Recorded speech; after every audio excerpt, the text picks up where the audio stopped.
Hola, ¿qué tal? ¿Cómo están? Bienvenidas, bienvenidos a la Conexión Global Educativa Jurídica.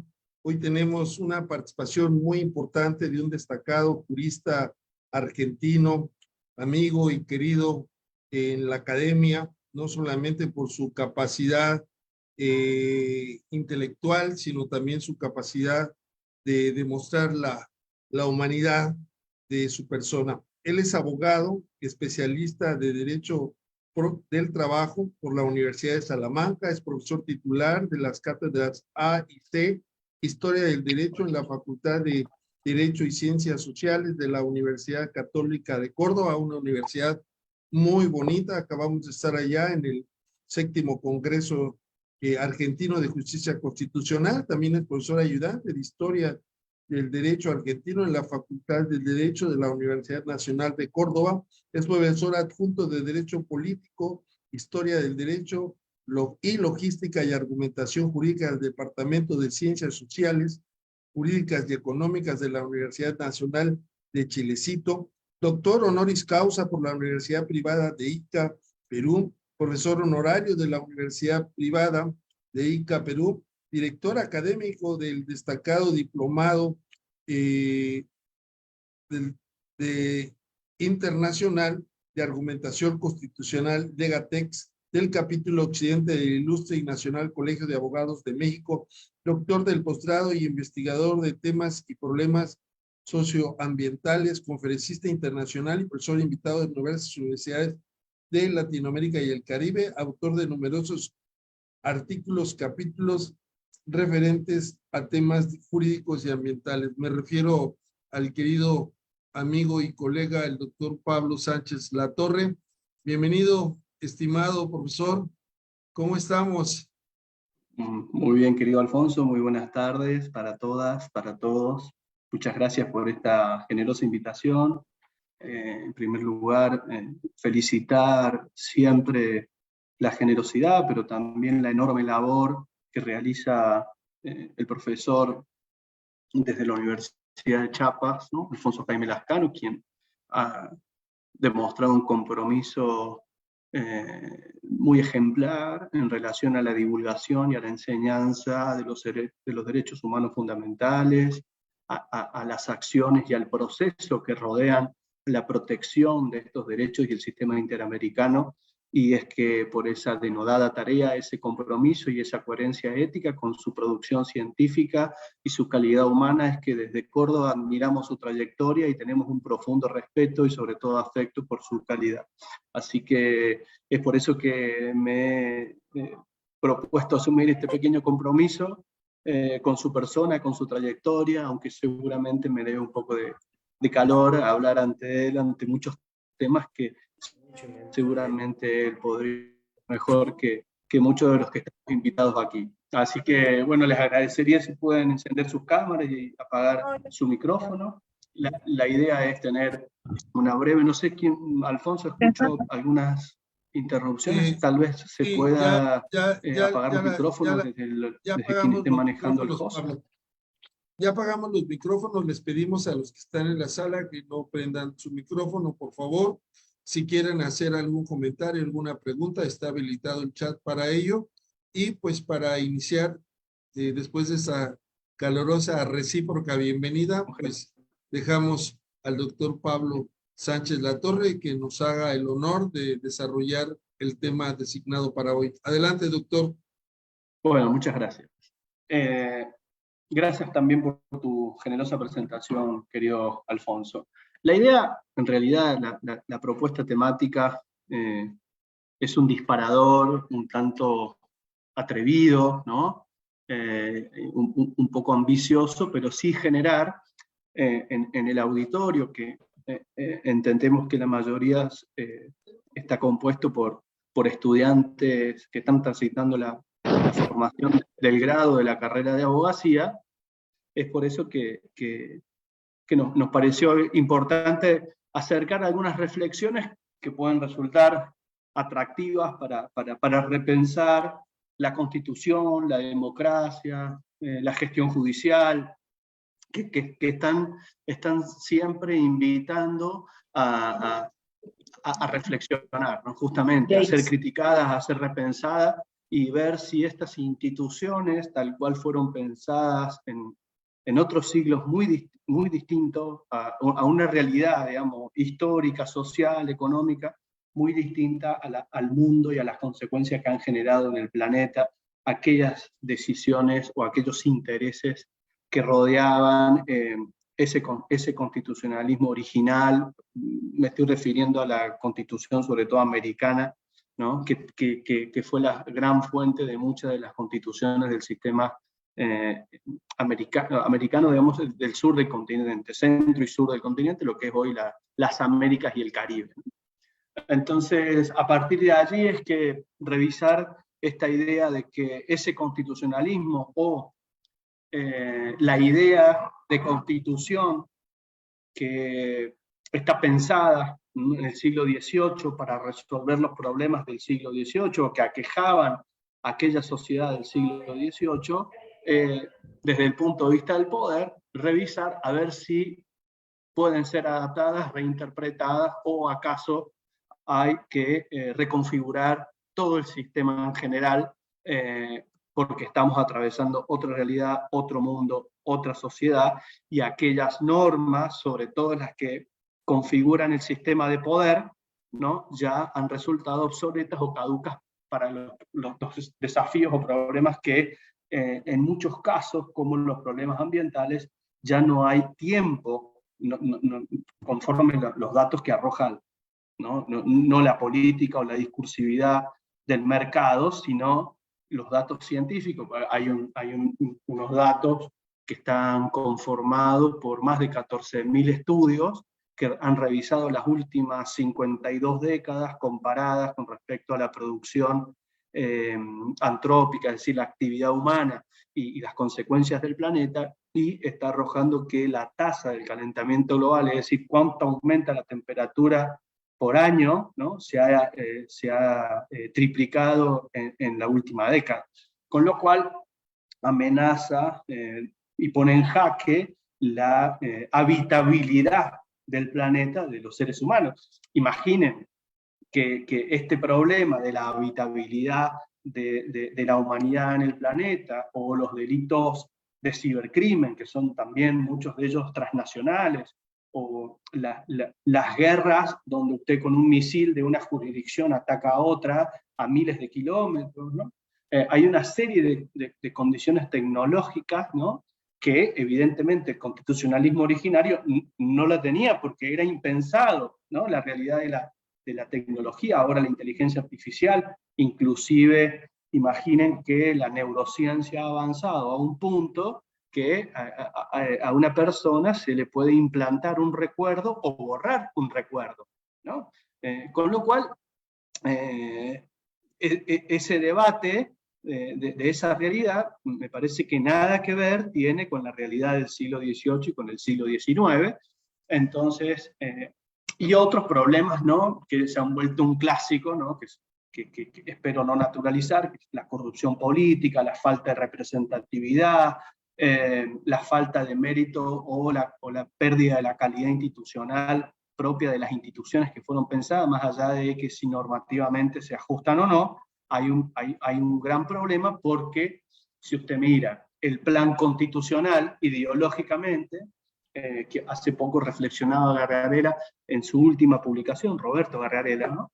El manifiesto para un derecho de izquierda, ¿no? Una obra que ha publicado hace muy poquitos días, donde él muestra la identidad que hay de la ideología socialista, de izquierda, con la textualidad o la discursividad, la retórica constitucional, está pensado con una sociedad para iguales.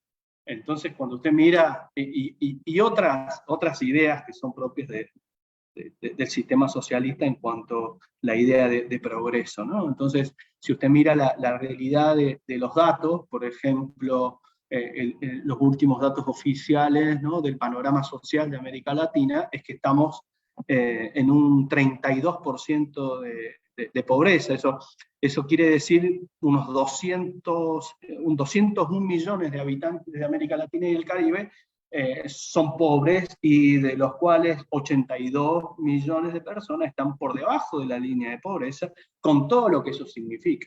O un 37% de la población no tiene acceso a la vivienda, es decir, y eso ha generado también un problema global con respecto a los mercados vinculados al alquiler. 71 millones de personas no tienen acceso al agua potable en América Latina. El 35% de la población, sobre todo la que vive en zonas rurales, no tiene acceso a Internet, con todas las consecuencias que eso significa, o muchas de esas poblaciones no tienen acceso a la recolección de residuos, con lo que significa la higiene, ¿no?, en las políticas públicas municipales o comunales, ¿no? O acceso a cloacas, o a salud, etcétera, etcétera. Entonces, cuando usted mira la realidad de esos datos, ese estadio social, y lo que habría que invertir para que el plan constitucional no siga siendo poesía, una entelequia o una mera utopía, digamos, de las convenciones constituyentes que han ido reformando y están pensando el mejor plan de vida en función de la dignidad humana, ¿no? Concepto que, entre paréntesis digo, es un concepto que se empezó a tejer, se empezó a diseñar, ¿no?, sobre todo en el sistema interamericano, en la Convención de Costa Rica, la famosa Convención Americana de Derechos Humanos, ¿no? Es de noviembre del 69, ¿no? Ese gran bloque del sistema interamericano, bueno, también habría que ser repensado, porque si bien es un bloque de derechos que nace de la posguerra, ¿no? La realidad esa de posguerra y los problemas que intenta solucionar, ¿no?, o que intenta superar todo ese sistema de protección de derechos humanos, responde a un contexto que en algunos casos ha sido superado, en otros ha dejado de existir, y en otros casos existen nuevas realidades, nuevos contextos, y es ahí donde sobre todo me quiero concentrar en esta cuestión desde un plano teórico y reflexionando, ¿no?, un poco más bien haciendo preguntas, que esto genere dudas, que mi idea es despertar en ustedes nuevas lecturas, nuevos trabajos monográficos o de investigación, nuevas tesis, y repensar el orden dado desde la comodidad, ¿no?, sino ponerlos un poco incómodos, que eso significa un poco sentarse a revisar los marcos teóricos y qué están diciendo los que están cuestionando el orden clásico, o lo que se ha denominado el constitucionalismo conservador, ¿no? Dicho esto, aparecen en este escenario algunos autores que a mí me gustaría repensar con ustedes y recomendar su lectura, sin que eso signifique que yo esté adhiriendo en la totalidad a lo que están expresando estas corrientes doctrinales americanas sobre todo, ¿no? A principios de siglo, sobre todo, se incrementa la voracidad, digamos, o la gimnasia de lo que fue el constitucionalismo crítico, con una corriente americana que está denominado también como constitucionalismo popular, ¿no? Algunos que han sido más peyorativos con la calificación de este constitucionalismo, de esta corriente autoral, lo han llamado también constitucionalismo populista, y hay una diferencia enorme entre constitucionalismo popular y constitucionalismo populista, digamos, como la versión despectiva, ¿no?, de la calificación que pueda hacer un detractor de esa corriente, ¿no? Primero, digo, por si alguien encuentra y empieza a partir de ahora que me escucha a googlear estas denominaciones, estas consignaciones que estoy haciendo, bueno, hay que distinguir, ¿no? El constitucionalismo progresista, constitucionalismo crítico, constitucionalismo popular.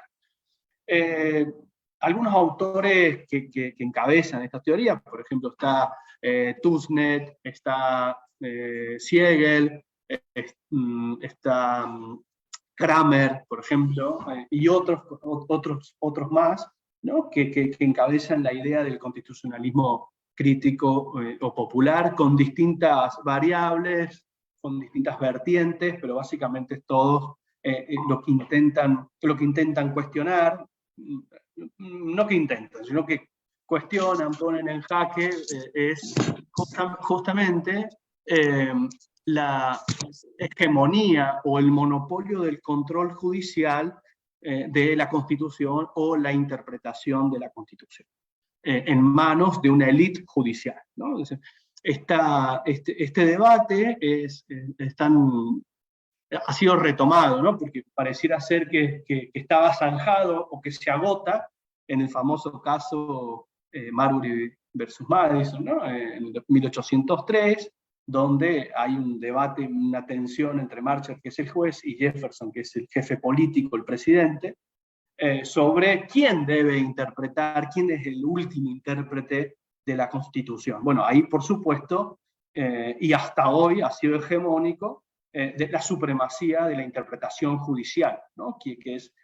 Son los jueces, ¿no? Los que deben interpretar, y pareciera ser que está en manos, según estas versiones del constitucionalismo, en manos de esta élite hegemónica, ¿no? Que tiene un lenguaje técnico muy disociado justamente de esa constitución que estaba pensada, donde el poder está en manos del pueblo, y lo que hace el sistema constitucional es asignar las reglas de juego en la convivencia y en el ejercicio de las funciones de ese poder delegado en el poder legislativo, en el judicial y en el ejecutivo, pero el poder está en el pueblo.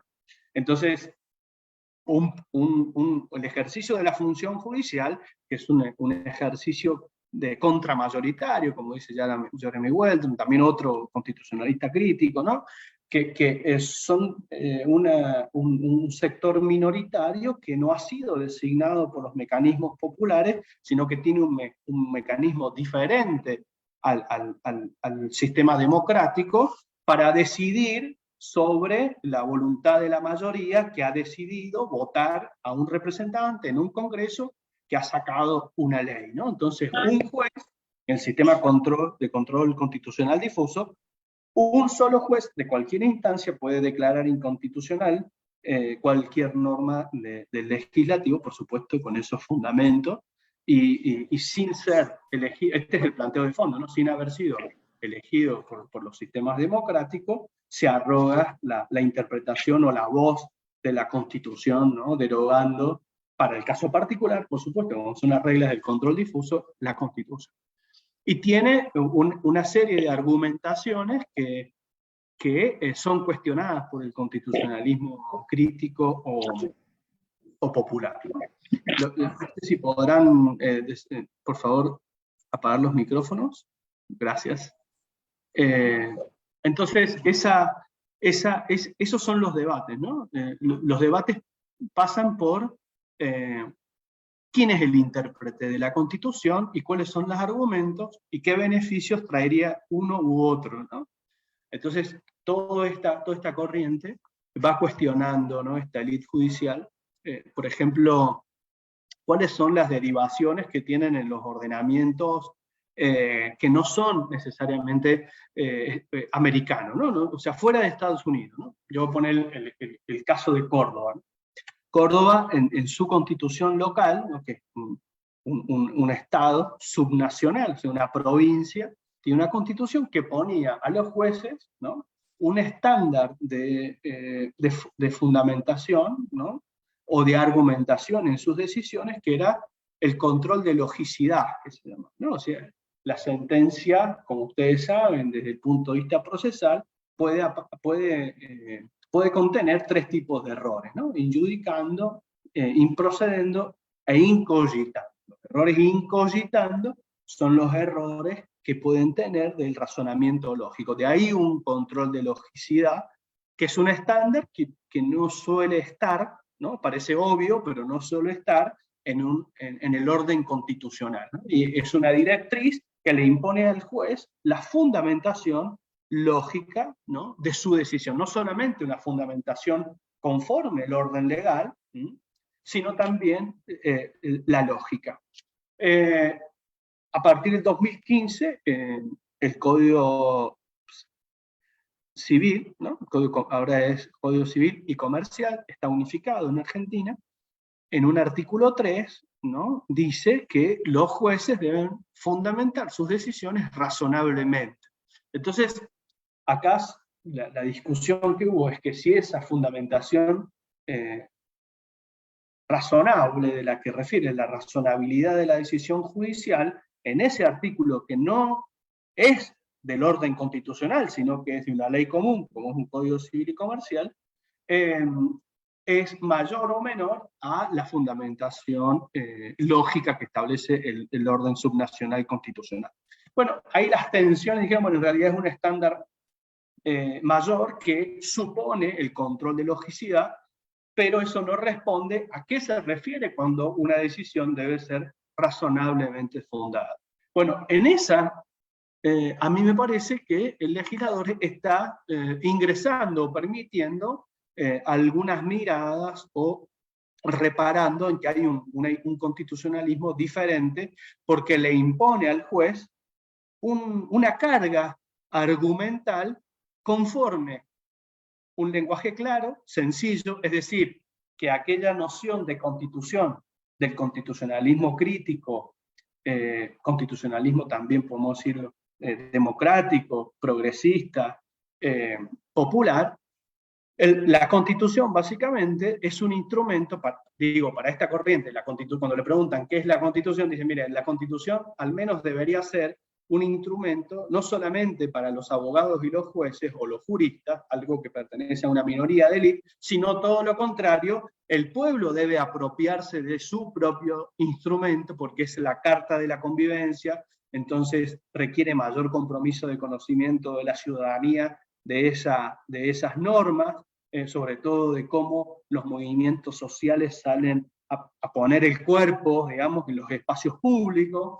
Entonces, la Constitución básicamente tiene que ver con la expectativa y el conocimiento social de ese instrumento. Es muy diferente a las otras concepciones que generalmente la Constitución parece ser cosa de pocos, ¿no? Algo muy alejado de la ciudadanía, de los trabajadores, del pueblo, que pone el cuerpo y es el que verdaderamente es el destinatario, ¿no?, de la Constitución para que esté mejor. Entonces, es militar, ¿no?, promover, divulgar una idea de la Constitución mucho más cercana, ¿no?, a la ciudadanía y, no tan y muy alejada de el discurso complicado, complejo, todo lo contrario a lo que se está bregando por el lenguaje sencillo, ¿no? Y de difícil comprensión, entendimiento, y mucho menos de la élite que integra generalmente los poderes judiciales en general, ¿no?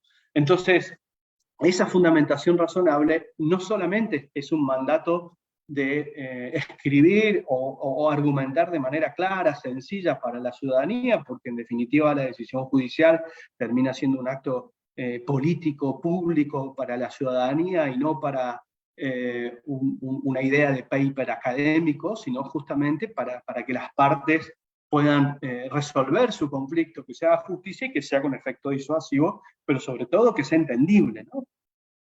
Pero no solamente entendible, sino también conforme a esa expectativa social, ¿no?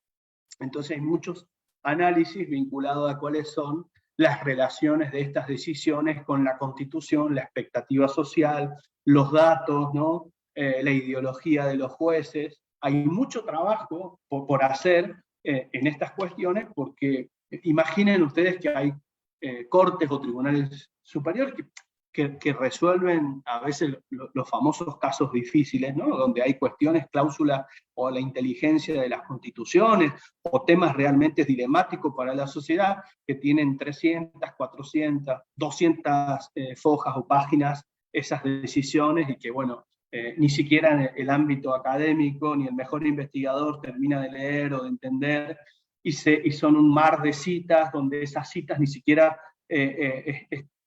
son verificables, o si uno quiere verificar, no encuentra la relación de la cita con el caso o el meollo de la cuestión, y ameritaría un esfuerzo que no llevaría a ningún sentido, y está muy alejada esa idea de gestión judicial, de argumentación constitucional de los que bregan por el constitucionalismo popular, ¿no?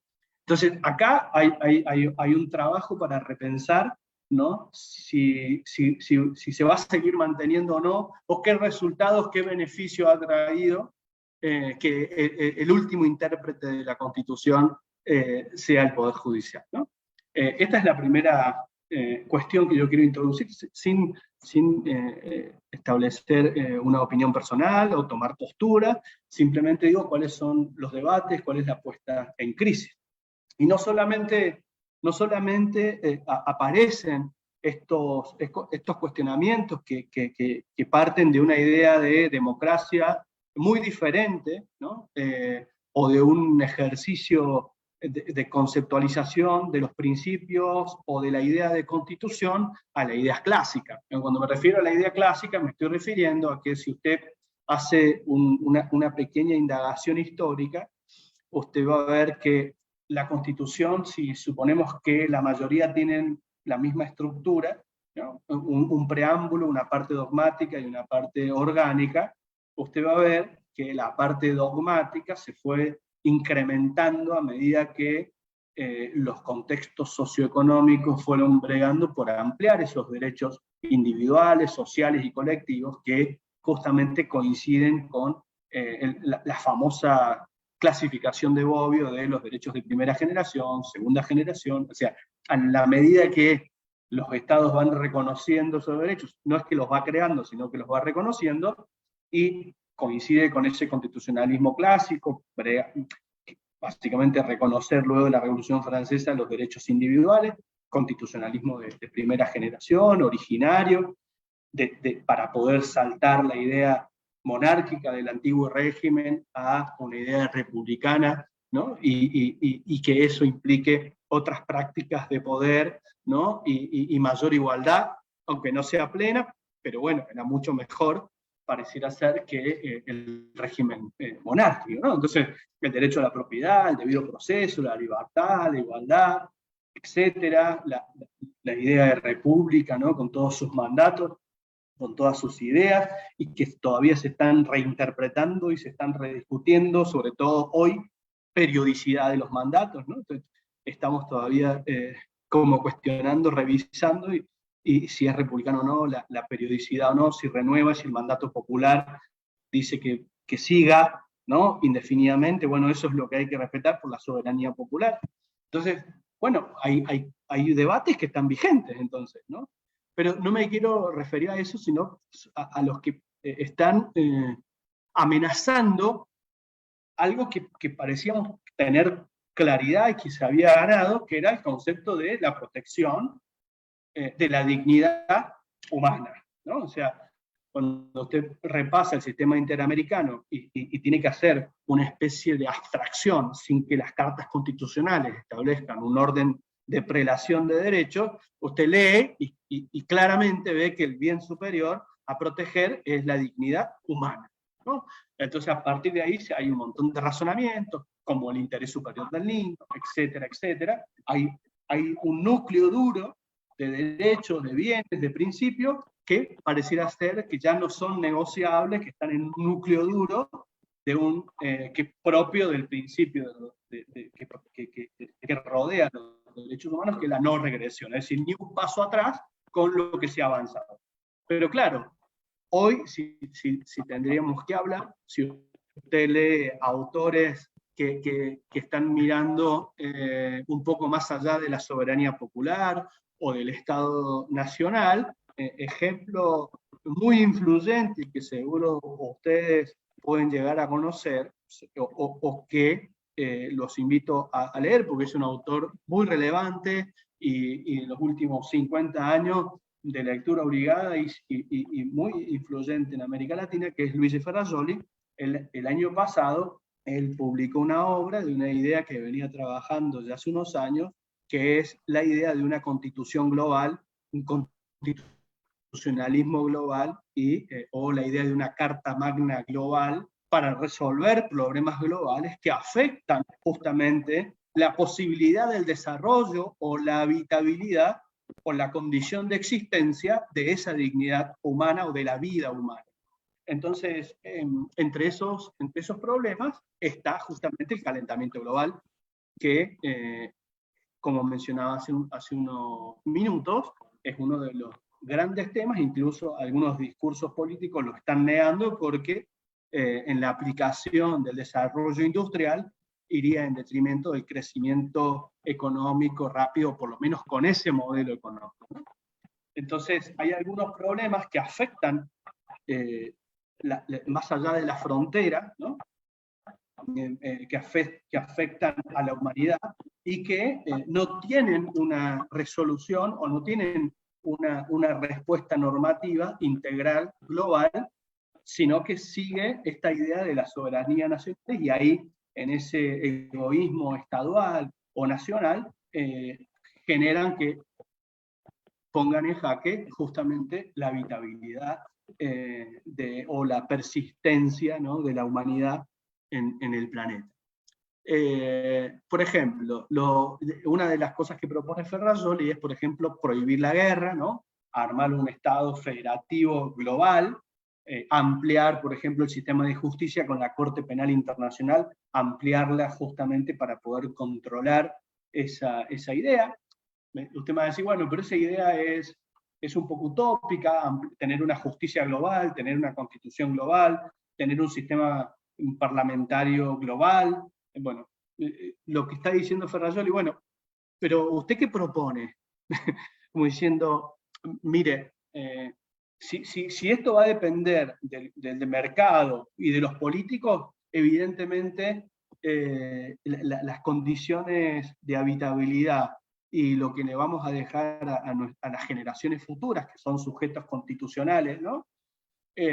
Bueno, es justamente una deuda y un gran fracaso de la generación que está, la nuestra, ¿no?, que está habitando hoy el planeta, ¿no? Es una de las generaciones que ya está padeciendo los efectos del cambio climático y del calentamiento global, y una de las últimas tal vez de poder hacer algo. Entonces, dentro de esa generación, Ferrajoli identifica a juristas que no respondan a espacios políticos y a intereses mezquinos, sino que se dediquen justamente a la academia, a la producción científica, y a partir de ahí proponer marcos globales para resolver esos problemas. Usted imagínese que si una industria está en la cuenca alta, ¿no?, de un río, por ejemplo en el Amazonas, y está contaminando, no es que contamina solamente al estado donde se encuentra la cuenca alta, sino toda la cuenca que atraviesa el río, o por dónde va el río. Porque eso pasa en Europa, pasa acá en América Latina con el Amazonas, que son varios países: Colombia, Ecuador, Perú,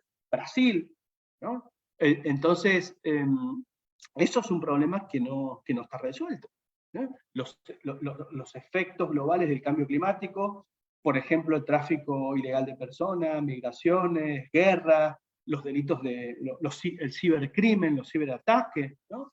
Y otros problemas que realmente están afectando a la existencia, a la perdurabilidad, a las condiciones de habitabilidad del planeta, y que Ferrajoli está proponiendo esta constitución global que realmente se discuta y se resuelva con una normativa global, con una inteligencia global.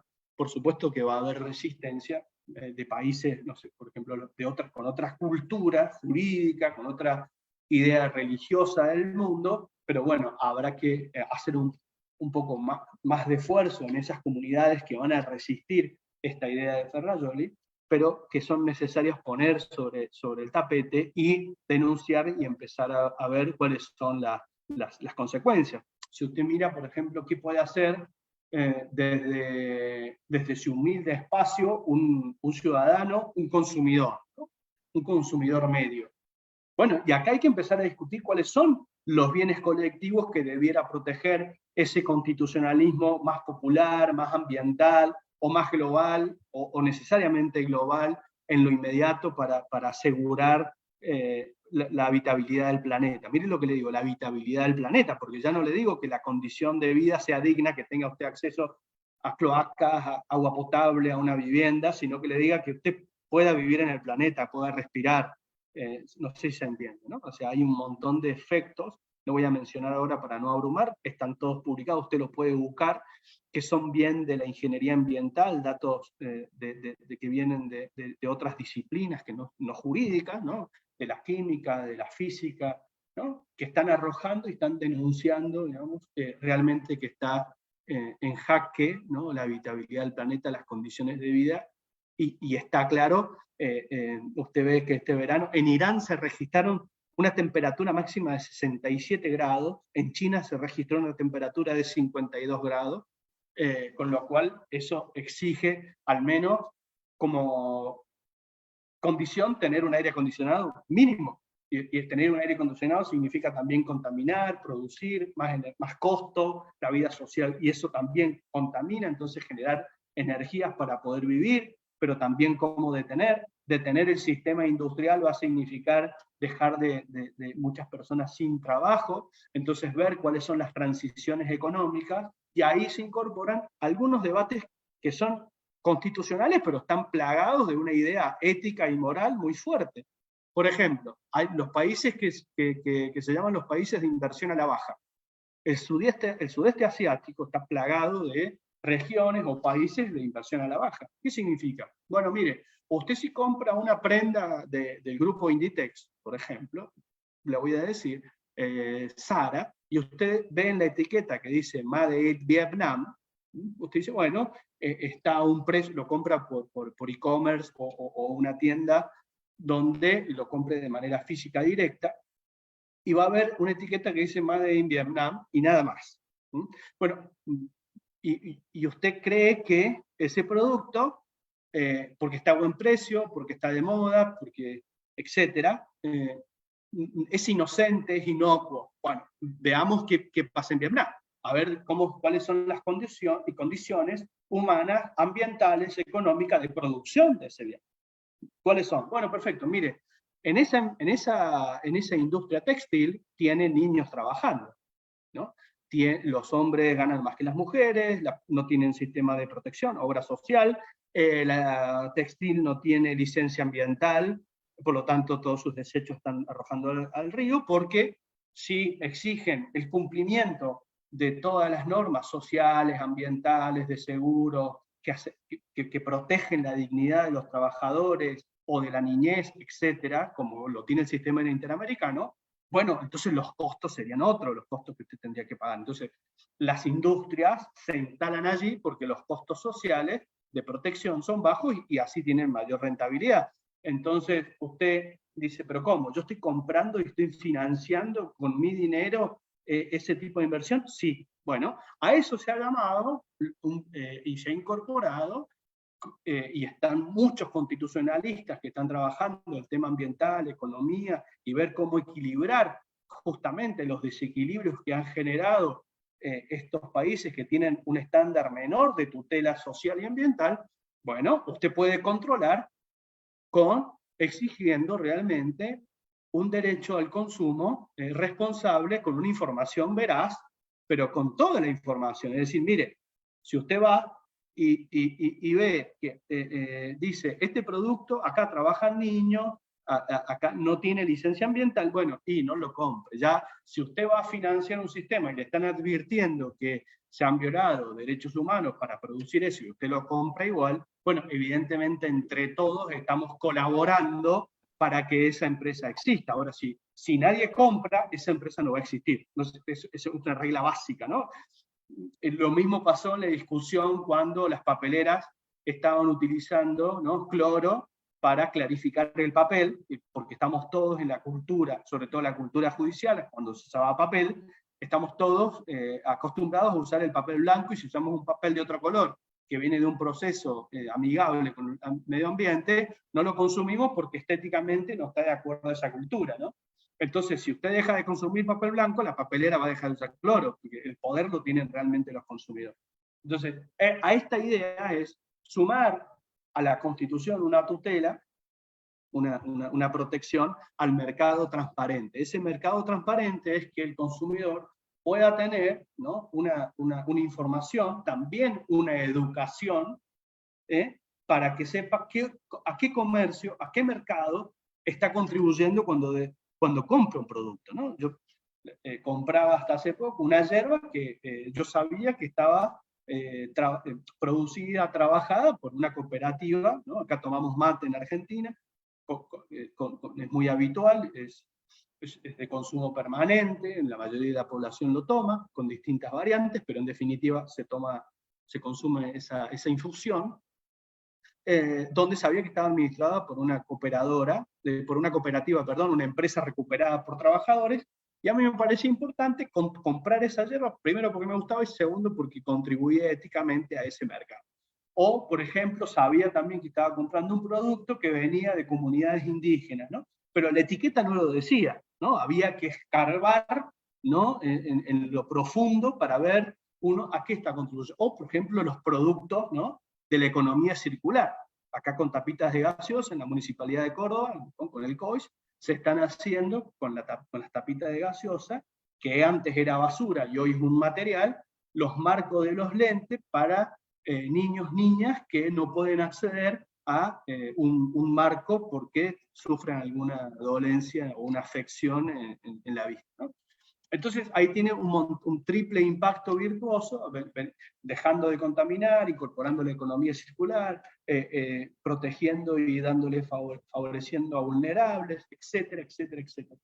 O, por ejemplo, se están haciendo zapatillas también con cubiertas, ¿no? de vehículos en desuso, que también no sabían qué hacer con eso, están haciendo ladrillos. Hay un montón de economías alternativas, sobre todo circulares, ¿no? Que hay que conectarla, ¿no? Con el consumidor.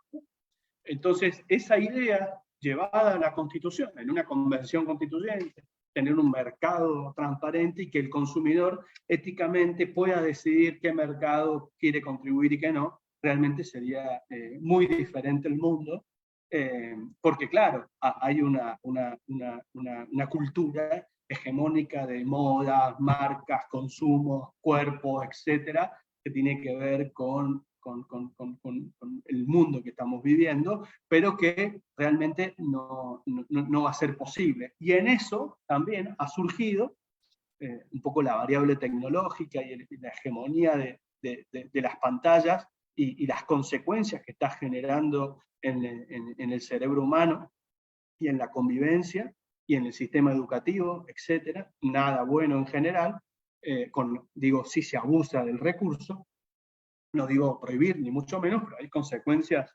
neuronales muy importantes, neurológicas, ¿no? que están ya publicadas, ¿no? Y advirtiendo de los riesgos que tiene, sobre todo en la niñez.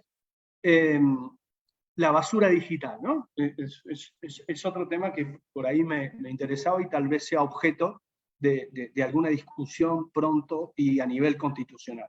¿Qué digo con esto? Si usted mira, cuando digo basura digital, no me estoy refiriendo a los residuos electrónicos, ¿no?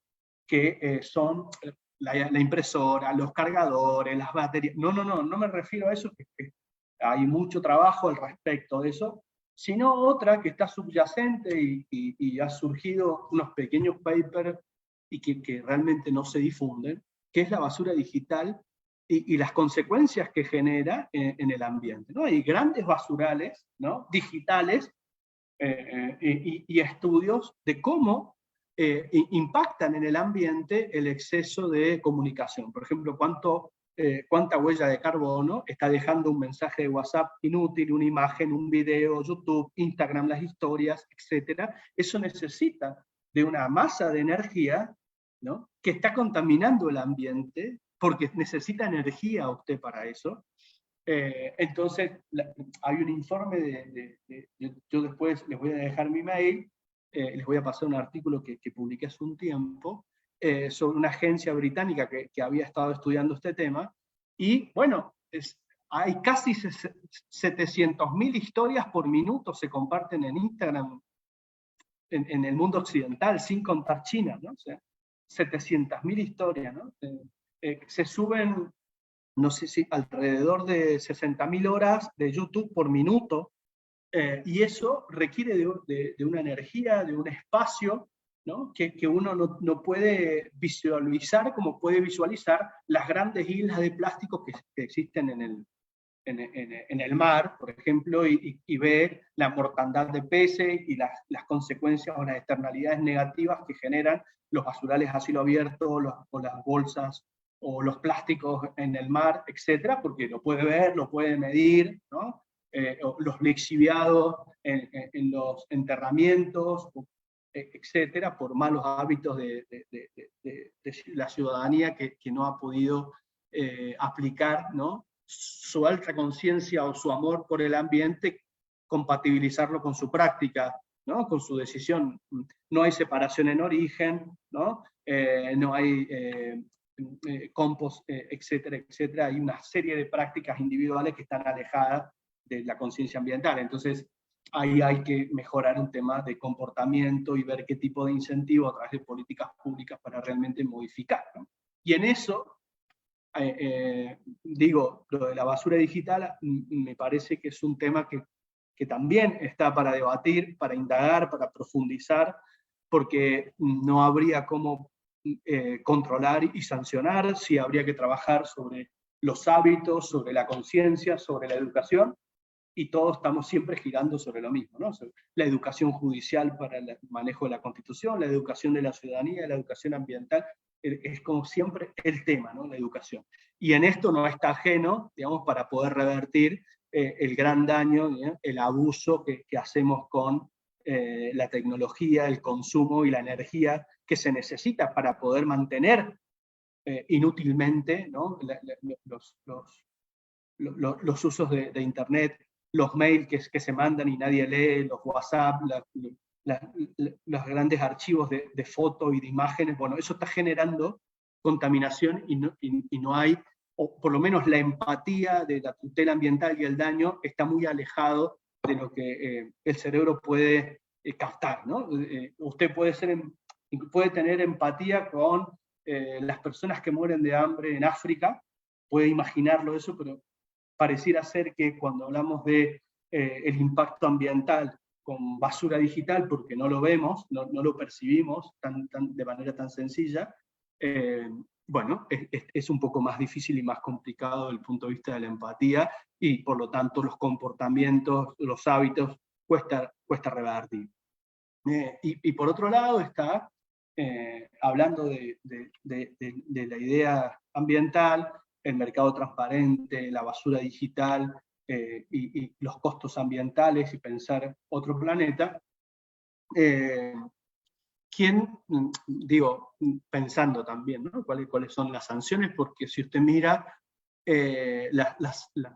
los códigos penales, ¿no?, los delitos ambientales todavía es una gran deuda, sobre todo en los países latinoamericanos. Algunos países, México, algunos estados ya tienen, que han reconocido como sujetos de derecho a los ríos, a los bosques, a los animales no humanos, etcétera. Se ha avanzado en esa lógica, ¿no? Pero bueno, los debates constitucionales, como se dio el debate constitucional del constitucionalismo originario, que trataron de resolver, pasar de una monarquía a una república independiente, los intereses de esa sociedad dieciochesca eran más bien homogéneos. Entonces el Congreso de la Nación bicameral estaba representado, los senadores representaban los propietarios, los hacendados, y esa constitución trató de resolver los problemas que tenían esos sectores, y en diputados estaban comerciantes, profesionales incipientes, etc. Entonces se pensó esa constitución primero para que no haya una explotación de un sector sobre el otro, para igualar, para que haya control a través de la libertad de expresión sin censura previa, que haya un debido proceso. Entonces, esa constitución se pensó para resolver problemas de esa constitución. Entonces, como les decía recién, la parte dogmática se fue incrementando, ¿no?, para bien, se fue engordando, pero claro, eso tiene un costo económico que tiene que asumir el Estado para poder realmente garantizar esos derechos que fue reconociendo, ¿no? Si usted mira, en 1940 éramos 2.000 millones de habitantes, hoy somos casi un poquito más de 8.000 habitantes del planeta, con problemas que se han excedido cualquier imaginación posible del jurista que pensó también los derechos humanos posguerra, ¿no? Entonces, me parece que hay una idea de repensar sobre todo el poder, porque esa estructura de 3 órganos ejerciendo funciones, con un poder hegemónico judicial como intérprete constitucional, se ha mantenido del constitucionalismo originario, no se ha modificado. Entonces, digo yo, fíjese que cualquier organismo, cualquier sistema que usted quiera pensar o modificar, tiene que ser dentro de ese esquema de poder y de funciones. Entonces, la pregunta es, ¿este sistema constitucional, sobre todo la parte que organiza el poder, lo que Gargalera ha llamado la sala de máquinas, ¿no? La sala de máquinas, ¿se puede dar respuesta? ¿Está pensado para resolver los problemas que tiene hoy el siglo XXI? Bueno, yo entiendo que no, digamos, yo entiendo que no, muchos sí se pueden actualizar y hacer algunas series de argumentación, pero evidentemente está muy alejado esa constitución, y acá me parece que es importante, y sí compartiría la idea de una constitución que sea materia o propiedad de la ciudadanía y no de las élites dominantes, ¿no? Cuando usted le pregunta a estos americanos qué es el derecho, le van a decir, mire, el derecho es lo que los jueces dicen que es, digamos, o sea, como diciendo, o por ejemplo, otros autores críticos que no vienen de la línea del derecho, sino de la sociología, están pensando que el derecho es una variable, lo que los burgueses dicen que es, ¿no? Es una corriente más marxista, más crítica, ¿no? Entonces, la idea de crítica, Duncan Kennedy, etcétera, están pensando que es eso, ¿no? Entonces, está muy alejado de la soberanía popular. Pero claro, hay una cuestión, que el contrapunto, hay una obra de teatro, y voy a tratar de ir cerrando con esto, me gustaría por ahí debatir y escuchar algunas preguntas, algún debate que podemos generar. Hay una obra que se llama El enemigo del pueblo, un enemigo del pueblo, de un autor noruego, ¿no? que Henry Ibsen, ¿no? A finales del siglo XIX, esta obra de teatro me parece magnífica como contrapunto también, y cuestionar que a veces una mayoría no necesariamente puede estar acertado, y que me parece que hay que mixturar, digamos, conforme la problemática entre uno y otro. ¿Por qué? Este es un caso de una ciudad que vive, un pueblo que vive del turismo, que tiene una gran atracción estética su paisaje, es un lago con montaña, etcétera, y todo el pueblo, la mayoría, vive de la actividad turística, ¿no? El intendente del pueblo nombra a su hermano, el médico del pueblo, es un prestigioso médico, muy conocido en el país, y lo nombra médico del pueblo para fortalecer su imagen y la calidad institucional de la gestión comunal o municipal del pueblo. Entonces, este médico muy querido se vuelve muy respetado, una figura admirable dentro del pueblo, muy querido. Entonces, después de un tiempo empieza a detectar algunas afecciones en la salud de niños, niñas, de personas que estaban en el pueblo, y que no podía él determinar cuál era la causa. Y tiene la intuición de él es que hay algo que está afectando el lago, el agua, y eso está generando, pero no sabía qué. Entonces, él, sin decir nada a nadie, porque sabría que si se da a conocer de que la causa de contaminación es la misma que genera trabajo, evidentemente va a tener un problema. Entonces, sin decirle a nadie, manda unas muestras del lago al laboratorio de una universidad, y cuando vuelve, esas muestras evidentemente demuestran que el lago está contaminado, porque en realidad se da cuenta que el hermano tenía que hacer una inversión muy costosa para derivar las cloacas y con otro procesamiento, porque estaban crudas al lago, y eso estaba generando afección.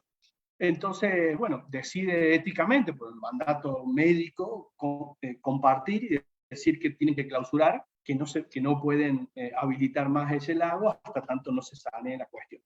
Por supuesto, hicieron una asamblea popular, lo llaman al médico, lo destituyen del cargo y lo declaran justamente enemigo del pueblo, porque están diciendo nos va a dejar sin fuente de trabajo, que no había, que tenía intereses de sacarle el puesto al hermano, bueno, conspiraciones básicamente. Y fíjense cómo la ciencia, en este caso, el laboratorio, estaba arrojando que la causa era justamente la corrupción política, el propio hermano, la ambición de del pueblo de seguir viviendo a pesar de los costos de la salud que podía tener, porque se iban a empobrecer.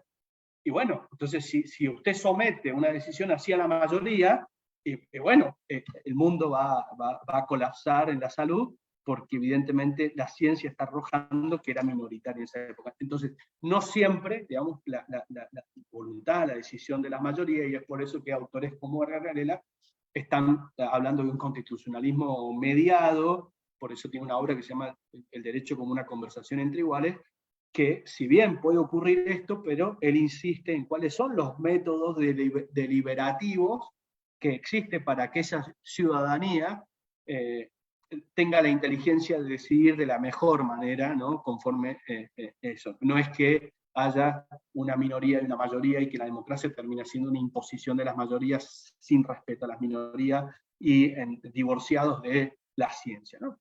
Entonces el médico termina diciendo que él pensaba que lo que estaba contaminado era el lago y no son las raíces o las bases morales de este pueblo, un famoso discurso de la obra. Bueno, entonces, digo, hago esta... ¿Cómo? Ese señor Manso yo lo conocí cuando yo era bueno, ya termino, la verdad que no escuché nada. No, no, Pablo, perdón por la interrupción. Abrió alguien un micrófono. Sigue. Estamos atentos. Gracias, Pablo. Perfecto. No, igual quisiera, como les digo, la idea era generar algunas ideas polémicas, cuestionando el orden dado. Por ahí el otro día reflexionaba, ¿no? Si usted le pregunta, se hace una encuesta y le pregunta a la sociedad para qué son las cárceles, ¿no? Van a decir para castigo, para la resocialización. Y si usted lee la Constitución nuestra, por ejemplo, no dice eso, ¿no? La Constitución dice que las cárceles serán sanas y limpias para seguridad y no para castigo. Entonces, ver, digamos, cuál es la voluntad social, qué interpretación se hace, cuáles son los métodos o las formas para que ese instrumento, ¿no? Llegue a la ciudadanía y se haga carne y que no quede siempre en manos de una élite, ¿no? Cualquiera sea la élite, ¿no? Sino que la Constitución debe ser un instrumento popular, de apropiación popular, ¿no? Y para eso hay que tener un compromiso con su lectura, con su reinterpretación, generar espacios de diálogo y discusión, y esa carga para estudiantes, para la comunidad jurídica, es mayor aún, porque, bueno, debemos empezar a tener un hábito de lectura y de relectura, ¿no? y de lectura crítica, ¿no? del texto constitucional, ¿no? Porque eso va a arrojar diferentes consecuencias. Hay estadísticas que se han realizado sobre por ejemplo, hay el 85% de la población en América Latina no cree en los jueces. Y muchos de esos jueces, cuando se lo ha sometido y le han preguntado sobre la Constitución, bueno, han declarado que no conocen toda la Constitución y que les resulta imposible conocer todo el texto constitucional. O por ejemplo, el caso de Argentina y otros, pongo el caso de Argentina, Fornerón en el 2012, los operadores que participaron en ese caso fueron condenados por la Corte obiterdicta a hacer un curso, una capacitación sobre derechos humanos, es decir, como algo mínimo, el primer escaño de compromiso es saber cuáles son los derechos humanos, cómo interpretarlos, cómo justificarlos, qué función tienen los principios, y hay un orden de un sistema interamericano, supranacional, que impone una agenda y un orden de interpretación. Usted puede estar de acuerdo o no con eso, pero eso son un poco los acuerdos internacionales que se han firmado, y es una cultura judicial, una cultura jurídica, perdón, muy diferente a las que fueron pensadas en el siglo XIX. En el siglo XIX no había mercados comunes, no había órganos de producción normativas internacionales, no habían fuentes locales de jurisprudencia o doctrina, sino que eran muy incipientes porque recién se iniciaba el proceso independentista. Entonces ahí hay que pensar que somos pueblos jóvenes, ¿no? Desde el punto de vista constitucional, ¿no? Y que ahora ya sí tenemos órganos de producción normativa internacional, tenemos interpretación, internacional, ¿no? Y que hay que estandarizar esas aplicaciones, tanto de opiniones consultivas, de las decisiones del sistema interamericano, tratar de armonizar esas interpretaciones y ver cuáles son esos roles y empezar a tener un compromiso también de cuáles son las estructuras normativas que integran ese sistema constitucional y de derechos humanos, en el caso argentino, ¿no? En el bloque ese constitucional. Saber cuándo identificamos una regla, cuándo identificamos un principio, cuándo identificamos un estándar normativo, un valor constitucional, cuándo estamos frente a un criterio jurisprudencial, principios, como le digo, reglas, valores, estándares, ¿no? Son todas una garantía, ¿no? Son todos estructuras legales, jurígenas, que son diferentes y que ameritan un ejercicio de argumentación y de diálogo, ¿no?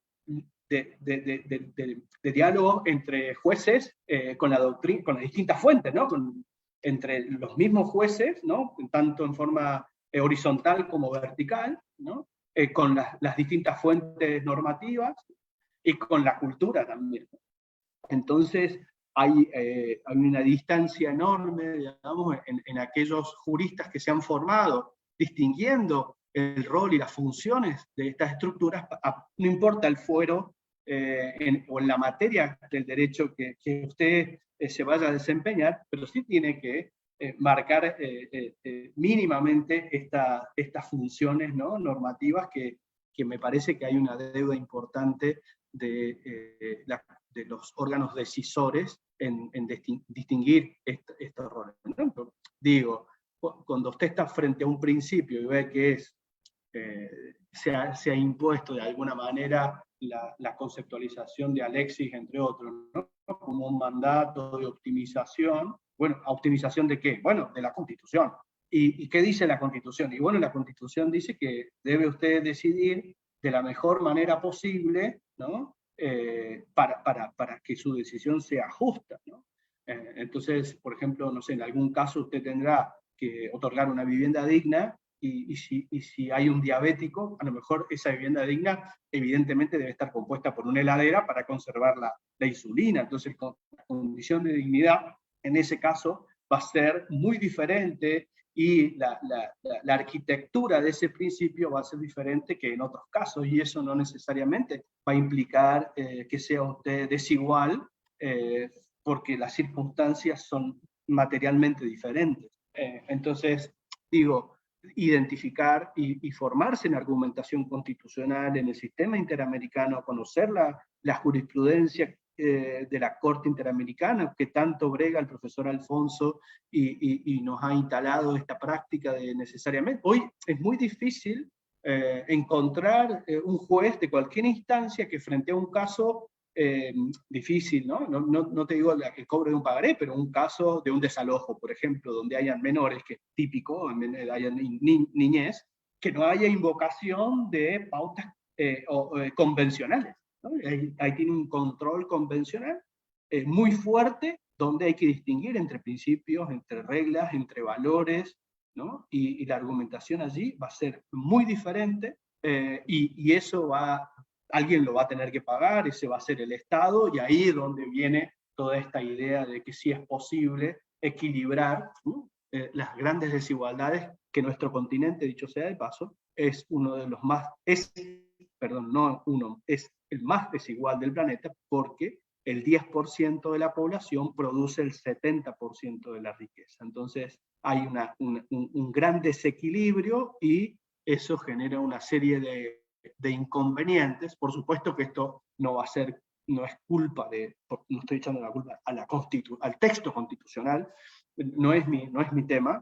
Yo creo que los problemas y las grandes desigualdades no se han generado por la Constitución. Sí podemos incorporar instituciones para ver cómo se revierte en lo que se pueda. Ya el informe que invocaba recién, del 9 de agosto del 2023, hay muchos problemas, ya afecciones climáticas que se han generado o daños ambientales en el planeta que son irreversibles, ¿no?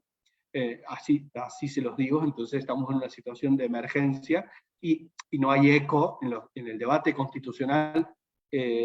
No veo este reclamo. Sí hay movimientos ecologistas, no sé, Greta Thunberg, etcétera, que están planteando estos temas, pero son menores y, por supuesto, los medios de comunicación para divulgar esto también están sesgados y sí, eso ameritaría también otra clase también de cuál es el reflejo de la Constitución. Si se va a mantener la idea de supremacía constitucional, ¿no?, como una ley fundamental, bueno, va a haber que repensar el sistema de poder y ver qué instituciones se pueden discutir. Último tema. Estos americanos, digo los que bregan por el constitucionalismo popular o crítico o democrático, con diferentes vertientes y variables, pero unifiquemos. Algunos de ellos, el mismo Tusnet, que tiene un libro muy interesante, traducido por Vergarela, se los recomiendo, se llama Tribunales débiles, derechos fuertes, ¿no?, que pregunta cómo pueden los jueces proteger derechos sin imponerse a la autoridad democrática, ¿no?, en línea con Jeremy Walton y otros. Pero, ¿qué estoy diciendo? Bueno, ellos están planteando acciones colectivas, por ejemplo, acciones de tipo estructurales. Supongamos que ese índice del 37% de déficit habitacional y no haya posibilidad de acceso a la vivienda, no hay acceso o posibilidad de pagar lo que el mercado de alquileres está imponiendo. Evidentemente se han producido muchas tomas de viviendas que están sin uso, están ociosas, o terrenos, ¿no? Entonces, allí, claro, si usted mira el Código Penal, va a ver que hay tal vez un delito de usurpación.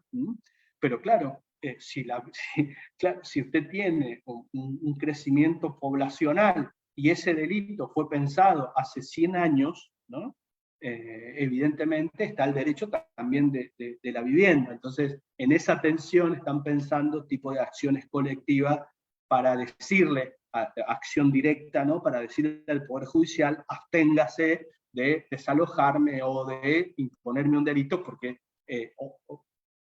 o es mi vida o tengo que dejarme a la intemperie y que la suerte me lleve a donde sea, porque no puedo justamente, y por el principio natural de la autoprotección, evidentemente en algún lugar tengo que estar, y hay una serie de argumentación que tiene que ver con la vida digna, la vivienda, el desarrollo, que hay que ponderar entre esa protección y la vivienda en los espacios ociosos, ¿no?, de alguien que ni lo está utilizando económicamente, digo, en algunos casos, ¿no? En otras cosas puede haber algunas variables de la protección a la propiedad privada, ¿no? Pero bueno, están bregando por otro planeta, otra idea de constitución, otra idea de distribución de riqueza y equilibrar esos modos, ¿no?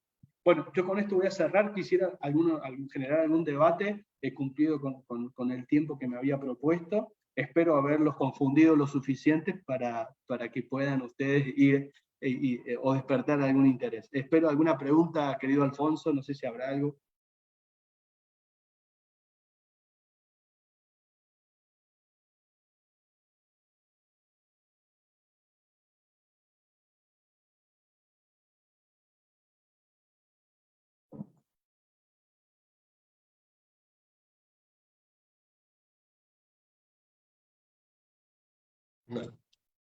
Muy interesante, estimado profesor Pablo Sánchez Latorre. La verdad es que ha sido una cantidad de ideas. Estaba anotando algunos puntos, pero se me hace muy interesante. Tenemos una pregunta aquí de René, que dice, en referencia al último intérprete de la Constitución, si no fuese el Poder Judicial, ¿quién sería el más apropiado para hacerlo?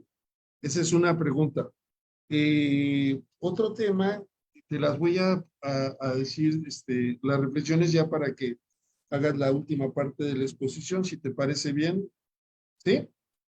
Ok. Sí. Otro tema interesante que tocaste, desde luego todo en su conjunto, es la claridad en las sentencias como un deber judicial. Como un deber judicial. Otro de ellos, porque muchas veces, como bien dijiste, las sentencias no son claras. Me ha tocado a mí en la práctica que los jueces, cuando les pedimos que aclaren las sentencias, nos dicen, se entiende que usted es perito en la materia, pero no la aclara. Entonces, eso quisiera saber tu opinión. Los problemas globales realmente son, deben tener soluciones globales, ¿no? Los contextos por los cambios, por ejemplo, en determinado momento vemos si se quiere, se requiere que se reelija algún candidato. Por ejemplo, en México tenemos una frase de sufragio efectivo, no reelección. Otro de ellos es la Corte Penal, Penal, al que también hiciste referencia, que solamente ha castigado a los gobiernos africanos, y hoy inclusive hay una orden de aprehensión contra Putin. Entonces, en términos generales, esas quisiera que ampliaras un poco más, estimado Pablo, por favor. Gracias. Bueno, vamos a ver si me acuerdo. La primera de René, bueno, estas corrientes teóricas a las que yo he referido, están simplemente ponen en jaque y hacen también, por supuesto, en una revisión histórica, sobre todo Kramer, ¿no? Profesor, el decano de Stanford, creo que es, dice, bueno, en el debate de Marshall versus Madison y Jefferson, que era el presidente, bueno, ahí, en ese debate, bueno, ganó la concepción, o se impuso la idea de interpretación o de judicial como la voz de la última voz, ¿no? Es decir, la voz de la Constitución, si hay dudas, y esa duda pasa al Poder Judicial, la tienen los jueces, ¿no? Y eso se ha mantenido y se ha viralizado, no sé, se ha instalado. Ellos están cuestionando eso como que no en todos los casos necesariamente esa sería la mejor opción. Por ejemplo, en una cuestión política no judiciable, son los legisladores los que tienen la interpretación constitucional para decidir. Entonces, ahí la lógica de la política no judiciable, o las cuestiones políticas no judiciables, juicio político, hay cuestiones de elecciones que nuestra corte y varias cortes han tratado, y la misma de Estados Unidos, bueno, y la argumentación, la interpretación y los intereses de los legisladores son muy diferentes. Y la teoría interpretativa de la Constitución, si va a ser textual, originaria, dinámica. El legislador tiene un mandato, está preocupado por su presente político, tiene un partido, digamos, el juez no debiera, el juez no debiera. Entonces, ahí hay lógicas, ¿no?, de interpretación muy diferentes, cuando lo hace el Poder Judicial que cuando lo hace el Poder Judicial. Ahora, ellos están planteando, bueno, discútase, digamos, cuáles son los esquemas. Hay debates, por ejemplo, cuando fue acá en Argentina, cuando fue el tema interrupción voluntaria del embarazo, se instaló un debate en todos los espacios, ¿no? Antes de que se sancionara la ley, se bregó para que en cada rincón, en cada facultad de Derecho, en cada espacio, en cada legislatura, se generaron varios espacios de discusión de la ciudadanía, podía participar, dar su opinión, dar sus argumentos, ¿no? Y un poco se tenía una temperatura para dónde iba la cosa de la sociedad, sin mayores argumentos técnicos. Entonces se escucharon los movimientos feministas, los movimientos que venían de extracción más religiosa. Hubo una práctica de debate que a mí me pareció, no importa el resultado, pero sí el método deliberativo que debiera aplicarse para otras cuestiones dilemáticas. Por ejemplo, las cuestiones de los glaciares, las cuestiones del litio, ¿no? La cuestión de los neuroderechos, por ejemplo, cómo va a avanzar la neurociencia y los dispositivos en el manejo cerebral. Hoy lo ha dicho hace poco Elon Musk, ¿no? Donde están denunciando que ya están aplicando estos hilos muy finitos que conectan el cerebro con la máquina, entonces usted va a tener un super cerebro asociado con la inteligencia artificial, y cuánta reversibilidad o no pueden tener estas intervenciones. Se generó un debate a partir de que se hizo una intervención con neurodispositivos, donde una persona sorda, a partir de esa intervención, empezó a escuchar, y cuando empezó a escuchar se generó una depresión, se le afectó la salud mental, entonces dijo, yo quiero volver a ser sorda, porque el mundo que estoy escuchando ahora, que estoy percibiendo, me hace daño, y quiero volver a ser sorda. Entonces, estos procesos hay que ver si son reversibles o no, si yo consiento que me borren un recuerdo de mi vida que me está generando una angustia, si después me lo pueden volver a implantar, digamos, qué tipo de... los psicofármacos han aumentado un 250% después de la pandemia, y hay toda una discusión sobre los efectos en esta población. Bueno, ha aumentado mucho los índices del espectro, del espectro autista, y ahí están indagando cuáles son esas causas. Entonces hay que generar, y todos estos debates que generan grandes intereses, biocombustibles, que están generando un daño, que están hackeando. Bueno, hay que discutir, proponer, incentivar. No digo no sé, que desaparezca la ONU, un poco Ferrajoli lo está diciendo entre líneas, porque ha resultado ineficaz, y se ve muy bien ahora con el conflicto de la Franja de Gaza, Ucrania, etcétera, que tiene un alto costo, un gran costo económico frente a los resultados que se están logrando. Y ahí tenés una variable económica muy importante, entonces generar el escenario de que los mecanismos deliberativos populares estén preparados, y aprovechar la tecnología para que la gente vote, participe, exprese su opinión, se involucre, se eduque con esos problemas que son de grandes debates. No digo todos los temas, pero sí temas que son muy sensibles y que hackean.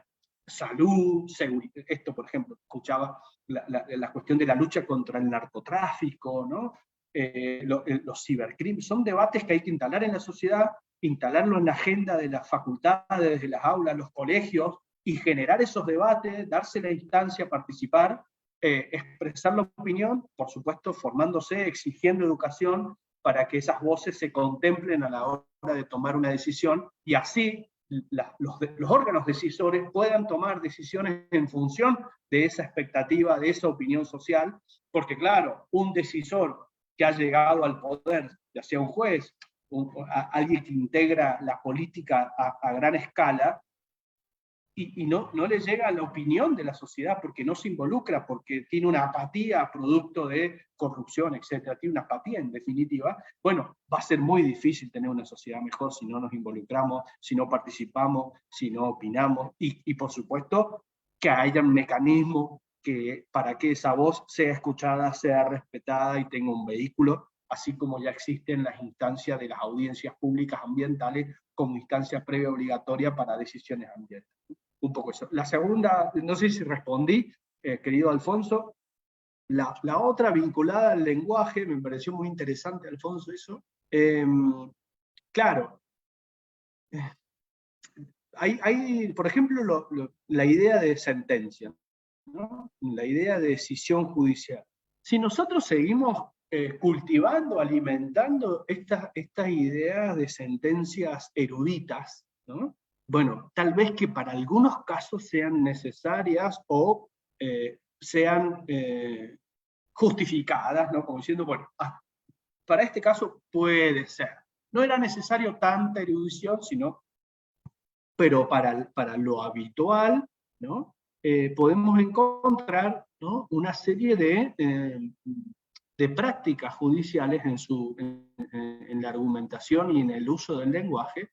Acá hace poco salió una obra que se llama justamente El lenguaje sencillo en la justicia, muy interesante, y bueno, hay una práctica de que las juezas de familias empezaron, cuando habían niños, niñas, adolescentes en estos procesos, a hacer párrafos que estaban destinados a los niños, y se lo leían para que el niño pudiera comprender esa conflictividad familiar que lo afectaba. Entonces se empezó en el fuero de familia atendiendo a los niños, pero también es posible con consumidores que no entienden nada y quieren que le devuelvan su dinero porque el avión no salió, porque el hotel no estaba, porque la gaseosa le explotó en la cara, etcétera, o porque se electrocutó con la plancha, o un trabajador que fue despedido y no sabe por qué, tiene 400 páginas que no sabe por qué. Entonces, la cultura americana, ¿no? Hay una gran obra que a mí me parece a mí que debiera ser como considerada, bueno, Tarelo así la llamaba, la Biblia del precedente de Cross, allá por el 50, establece cuáles son las condiciones de un precedente y cómo utilizan los jueces británicos, ¿no? Su cultura del common law decisional, ¿no? Y generalmente van manteniendo porque ellos tienen un gran respeto por la seguridad y la previsibilidad. El sistema latinoamericano, nosotros no sabemos quién va a resolver, cómo va a resolver, cuánto va a durar, eso genera inseguridad jurídica, eso genera que no hayan inversiones, que hayan mercados y se viva, como decía Nino, ¿no? Al margen de la ley, porque la ley cumplida así no es viable, no es posible, entonces se generan mercados subyacentes, marginales, que son ilegales, ¿no? Pero que hacen que el sistema pueda sobrevivir, porque tal como está dado. No. Y el lenguaje tiene mucho para decir allí, porque la concepción de decisión y utilizada la idea de precedente es muy sencilla. ¿Cuándo hay un precedente? El precedente existe cuando hay cuanto menos dos jueces, ¿no? Es decir, el precedente no es el que resolvió el juez 1, es precedente si el juez 2 dice que va a ser tenido en cuenta para resolver esto, ¿no? Esta idea básica no se entiende muchas veces. Para que haya precedente necesita cuanto menos dos jueces, tanto horizontal como vertical. El juez A resolvió X, B, Z. Perfecto. Entonces, para que el juez 2 pueda resolver de acuerdo al precedente, que no es precedente, sino va a ser precedente el que resuelva el juez 2, tiene que haber primero similitud, esa es la palabra británica, no identidad, como usan acá los latinos, sino similitud en la plataforma fáctica. Similitud. Es decir, cuando usted me trae la argumentación constitucional, de interpretación, de ponderación, de un caso laboral a un caso civil, ya no es posible para el británico, porque no puede haber similitud fáctica en un caso civil y en un caso laboral o en un caso administrativo.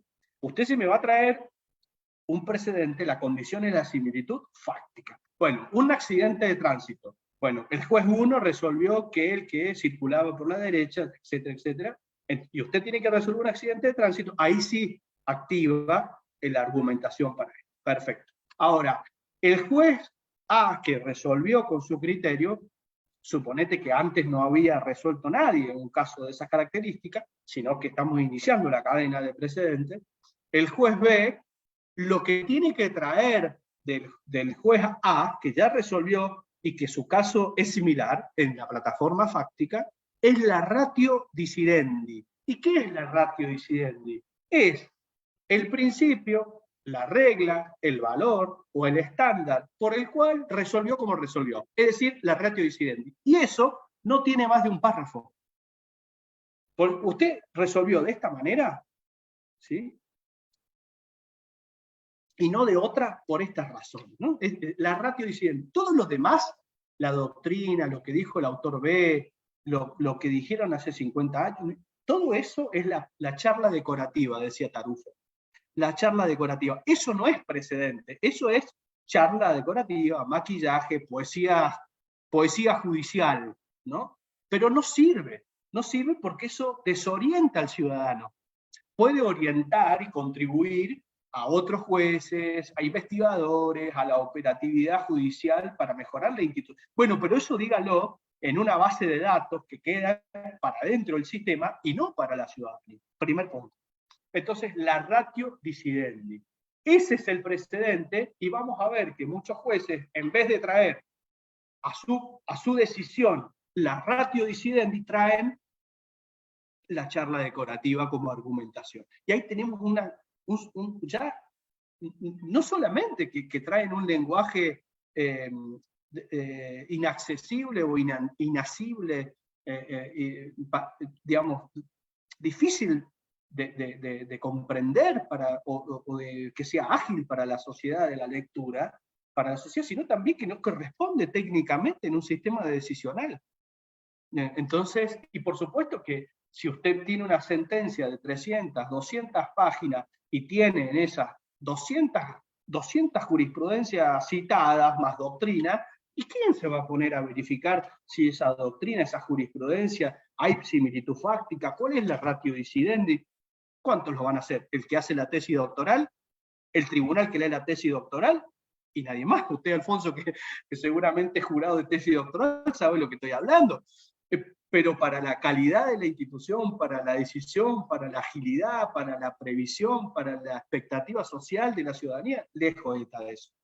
Y el tercer punto, creo que no sé si respondí, Alfonso, hay mucho para decir, pero bueno, quiero ser respetuoso y honesto. Sí, muy bien. De hecho, René de Chilecito dice muchas gracias por la respuesta. Muy bien. ¿Quieres hacer un cierre como conclusión? Sí, ¿cuál era el otro punto, querido Alfonso, que me habías planteado? Era sobre la Corte Penal Internacional.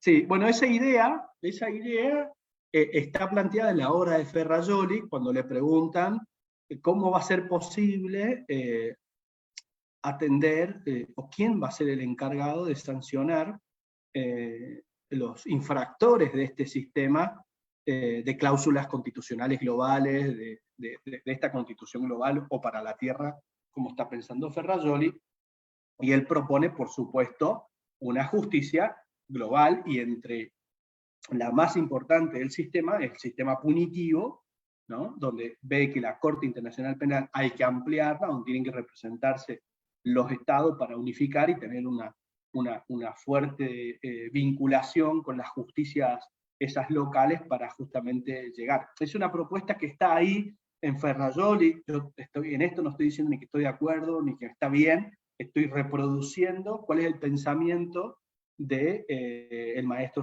Ferrajoli, y simplemente pueden ustedes verificarlo y ver, o proponer y repensar otros sistemas de justicia. Ustedes imaginen que el maestro Ferrajoli nació en 1940, hoy está transitando sus 83 años y está deseando un mundo mejor, y más que él dice, yo no sé si esta es la solución, esta es mi propuesta, ¿cuál es la suya? Digamos, pero esto así como va, como está y como va, vamos a chocar, dice. Entonces, esta es mi propuesta, ¿cuál es la suya? Si usted tiene una mejor, adelante. Un poco es esa la propuesta del maestro. Muy interesante. Ha sido una exposición muy buena.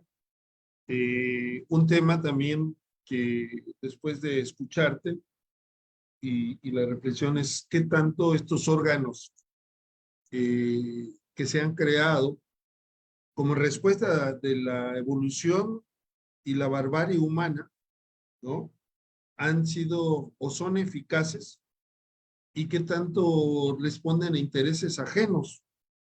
Ese es un tema también. Es obvio que necesitamos un órgano que sea subsidiario para juzgar a crímenes de lesa humanidad.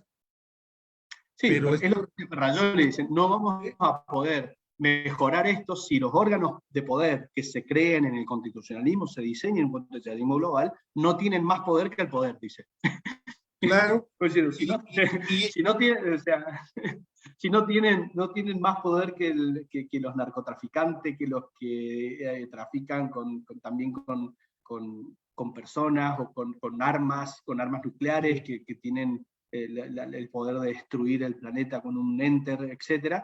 Dice, estos órganos deben ser de poder político, poder económico, real, para resolver el poder con más poder, básicamente. Sí, y es muy interesante porque, por ejemplo, cuando Donald Trump era presidente de los Estados Unidos de Norteamérica, él amenazó al fiscal y a los jueces con investigarlos, porque resulta que en la Corte Penal Internacional había una causa para determinar las actuaciones de los militares de Estados Unidos. Entonces, ¿qué tanto debe de ser protegido estos órganos jurisdiccionales para que cumplan con su función? Porque en última instancia, estos órganos tienen una competencia subsidiaria. Se llega a ellos ante la ineficacia de los sistemas nacionales, que realmente podríamos decir que en términos generales, los sistemas nacionales no responden con los parámetros actuales de protección de derechos humanos. Por eso se han creado estos órganos que no me gusta llamarles supranacionales, porque no son supranacionales, sino son convencionales, no están encima de los estados, están de acuerdo con los estados. Por ejemplo, Rusia y Estados Unidos no aceptan la jurisdicción de la Corte Penal Internacional, como Estados Unidos no acepta la jurisdicción de la Corte Interamericana de Derechos Humanos en lo regional. Bueno, hay muchos retos y desafíos para los operadores jurídicos de hacer realidad estas utopías llamadas derechos humanos, hacer realidades la protección a las futuras generaciones para dejarles un mundo mejor, y en última instancia los que más contaminan son las grandes potencias, que son los que más producen industrialmente. Una conclusión final después de todos los lugares a los que nos has llevado, estimado Pablo Sánchez Latorre, muy interesante. Bueno, la reflexión es que espero que tengamos pronto de este auditorio grandes juristas y que se piense en las futuras generaciones y no en las próximas elecciones. Y que a partir de eso tomen decisiones realmente que beneficien a la comunidad global, que el mundo ya es otro, ¿no? Y bueno, debemos estar preparados para afrontarlo y para formar a las generaciones que vienen para ese mundo que es muy diferente, ¿no? Así que, bueno, muchas gracias y un cariño para todos. No, muchas gracias a ti. La verdad ha sido una exposición, una clase magistral.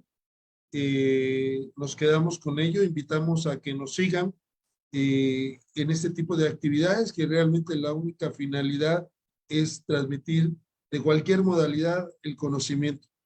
Bueno, con esto terminamos la quinta clase de la Conexión Global Educativa Jurídica, con la participación del destacado jurista Pablo Sánchez Latorre, desde la Universidad Nacional de Córdoba, Argentina, un lugar hermoso, un lugar para desarrollar la intelectualidad y para volver a regresar algún día, esperemos, mi querido Pablo. Así que hasta pronto. A mi casa, como dicen ustedes. Abrazo grande. Igual. Hasta luego. Y finalmente tenemos la participación de Neidalí Espinosa Sánchez para que nos diga cuáles son los saludos y las próximas actividades. Gracias, Neidalí, por favor, adelante. Muchas gracias, doctor, y también a usted, estimado doctor Pablo Sánchez Latorre, por su valioso tiempo y compartir sus conocimientos. Le damos voz a los comentarios que muy amablemente nos han hecho llegar a Elías Olivera, que dice presente, de la Universidad Católica Campus Itapúa, y a Juan Ferrer, que dice excelente exposición, doctor Pablo Sánchez Latorre. Agradecemos también cordialmente a todos y a todas las personas que nos acompañaron el día de hoy, así como los profesores que estuvieron presentes, al doctor Bisman, como siempre, presente, un saludo fraternal hasta Colombia, y recuerden también que para completar su asistencia deben enviarnos un correo con su nombre completo a revistaprimerainstancia@gmail.com, y los invitamos a la próxima Conexión Global Educativa Jurídica, que se llevará a cabo el 17 de octubre a las 11 horas México, con la clase que impartirá la distinguida doctora Carla Elizabeth Mariscal Ureta y el tema Argumentación Legislativa. También los invitamos a la Caravana Universitaria de los Derechos Humanos, que se llevará a cabo en Bogotá, Colombia, los días 20 y 21 de octubre, en Monterrey, Nuevo León, México, el 9 y 10 de noviembre, y vamos a finalizar en San Cristóbal de las Casas, Chiapas, México, el 7 y 8 de diciembre. Y también los invitamos al inicio de la 11ª temporada de Viernes de Derechos Humanos con el destacado maestro Francisco Picasso con el tema El juicio de amparo como medio de control constitucional y de protección de derechos humanos, que dará inicio este viernes 13 de octubre. Los esperamos, no falten, donde más, aquí en TVLEX. Hasta la próxima.